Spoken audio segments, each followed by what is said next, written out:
Hello friends, कहानी की शुरुआत वहीं से होती है जहां किंगलिंग प्रोफेसर यू के सामने आ जाता है और अपने दोनों हाथों को दीवार से चिपका देता है और कहता है प्रोफेसर यू से अपने चेहरे को नीचे किए हुए, मैंने अभी तक अपनी बात पूरी नहीं की है और भले ही आप महान जिंक्सी देवता क्यों ना हो, आपको मेरी जिंदगी का फैसला करने का कोई अधिकार नहीं है। पर भले ही मैं इमू का सोल विजल हूँ, तो क्या इस वजह से मुझे स्वतंत्रता से रहने का कोई अधिकार नहीं है? और बड़े ही ध्यान से प्रोफेसर यू उसकी बात सुन रहे होते हैं और फिर लिंग अपने फेस को ऊपर उठाते हुए और प्रोफेसर यू को देखते हुए कहता है, तो फिर आप अभी ही उसे मेरे शरीर से बाहर निकालने का रास्ता खोजिए। और ऐसा कहके वे फिर से अपनी सर को नीचे कर लेता है और प्रोफेसर यू उसको देखते हुए कहते हैं अपने मन में, इसकी आवाज़ बस काँप रही थी। और प्रोफेसर यू उस वक्त को याद कर रहा होता है जब किंगली ने उसके हाथ को पकड़ लिया होता है और उससे कह रहा होता है बेहोशी में, नहीं, मैं नहीं चाहता कि मुझे भेजा जाए ग्रैंडमा, मैं कोई राक्षस नहीं हूँ। और फिर प्रोफेसर यू उसको देख के अपने मन में ही कह रहा होता है, आखिर ये क्या चाहता है।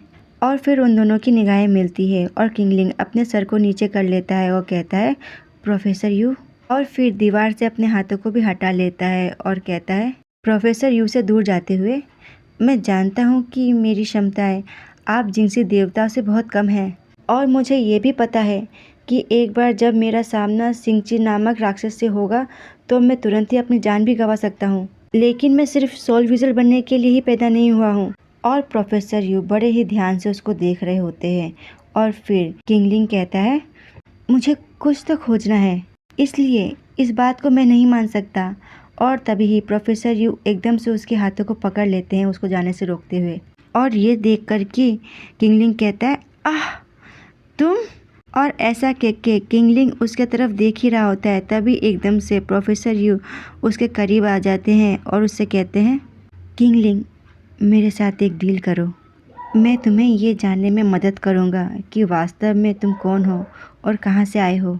और उसके बाद फिर किंगलिंग के कंधे पे अपना सर रखते हुए कहता है, मेरे साथ रहो।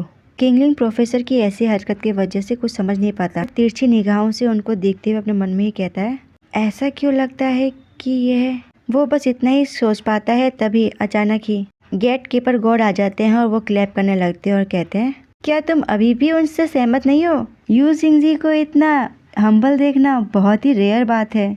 और उसकी बात सुनकर के दोनों शॉक हो जाते हैं और उस तरफ देखते हैं। गेट कीपर गॉड को देख करके किंगलिंग चौंकते हुए कहता है, आप यहाँ पे? आप तो वही हो ना जो स्कूल में मिले थे, है ना? और प्रोफेसर यू बड़े ही गुस्से में गेट कीपर गॉड को देख रहे होते हैं। गेट कीपर गॉड किंगलिंग से कहते हैं, पिछली बार मुझे स्कूल में रास्ता दिखाने के लिए थैंक्स। चलो अभी के लिए मुझे अपने आप को फॉर्मली इंट्रोड्यूस करवाने दो। मेरा नाम म्यू चुनसी है।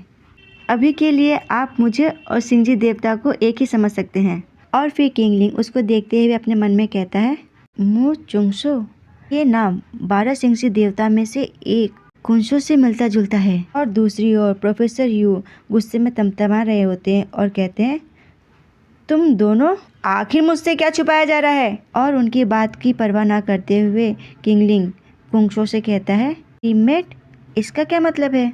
फिर कुंशो देवता उसको बताते हुए कहता है, तुम जल्द ही समझ जाओगे, पर आज 12 जिंसी देवता के बीच संबंध फ्रेंडली नहीं है। और कहता है, हर किसी का अपना अलग अलग सोच विचार होता है। कुछ लोग दिव्य लोक में लौटना चाहते हैं, जबकि काफ़ी लोग ह्यूमन वर्ल्ड में ही रहना पसंद करते हैं। इस वजह से हम 2 टीमों में विभाजित हो गए हैं। एक टीम का नाम है गुइजिंग और दूसरे का लीजिंग। और उसकी बात सुनकर के किंगलिंग कहता है, तो आप और प्रोफेसर यू? और फिर किंगलिंग अपने मन में कहता है, मैं जल्द ही समझ जाऊंगा आखिर उनका मतलब क्या है। फिर प्रोफेसर यू कहता है, ये लीजिंग का बेस है, हम हैं विद्रोही। और चंसू प्रोफेसर यू के कंधे में हाथ रखते हुए मुस्कुराते हुए कहता है किंगलिंग को, किंगलिंग क्या तुम हमारी टीम में जुड़ना चाहोगे? किंगलिंग को तो पहले ही कुछ समझ नहीं आ रहा था, उसका दिमाग और ख़राब हो गया और वो कहता है पीछे घूमते हुए, मुझे स्कूल वापस जाना है। जाते हुए ही प्रोफेसर यू से कहता है, जहाँ तक प्रोफेसर यू के प्रस्ताव का सवाल है मैं उस पर विचार करूँगा। और फिर वह दरवाज़ा बंद करके चला जाता है। और फिर प्रोफेसर यू जुनसो के हाथ को अपने कंधे से हटा देते हैं और फिर जुनसो से कहता है, उसका रास्ता रोकते हुए, उसे जाने दो। और वैसे भी ली जिंग के कुछ दर्जन मील के दायरे में मौजूद खतरों और बाधाओं को देश के बाउंटी हंटर्स ने हटा दिया है, इसलिए अब ये इलाका एकदम सुरक्षित है। और फिर प्रोफेसर यू कहता है, तुम समझ नहीं रहे हो, साइड हो जाओ। लेकिन चोंगसो उसकी बात नहीं सुनता। वो उसके हाथ को पकड़ के कहता है, रुक जाओ। तुम तब तक तो रुक जाओ जब तक कि तुम्हारा सेंसरी डिसऑर्डर स्टेबलाइज नहीं हो जाए, और उसके बाद उसका पीछा कर लेना।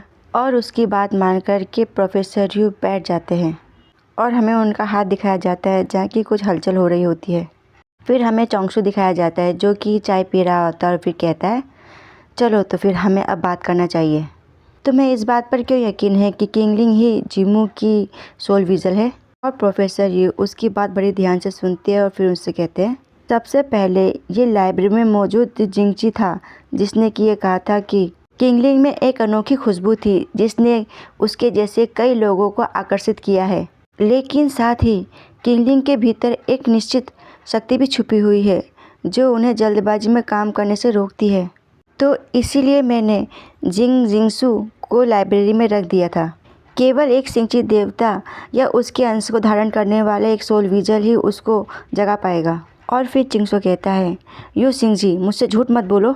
मुझे पता है इमू की इम्पोर्टेंस तुम्हारे लिए, पर ये बात कोई most circle piece of evidence नहीं है। फिर यू जिंगजी थोड़ा चिंता दिखाते हुए कहता है, जब वे खतरे में होता है तो मेरी बॉडी इंस्टेंटली रिएक्ट करती है। मुझे एक आवाज़ आती है जो कि मुझसे कहती है मुझे उसे बचाना है। वह मेरे लिए बहुत ही ज़्यादा इम्पोर्टेंट है। और साथ ही इसको पहले की बातें भी याद आ रही होती है और वह कहता है, जिसकी वजह से मुझे पक्का यकीन हो चुका है कि मुझे उसको बचाना ही है। और इसी के साथ ही ये पाठ होता है समाप्त। धन्यवाद।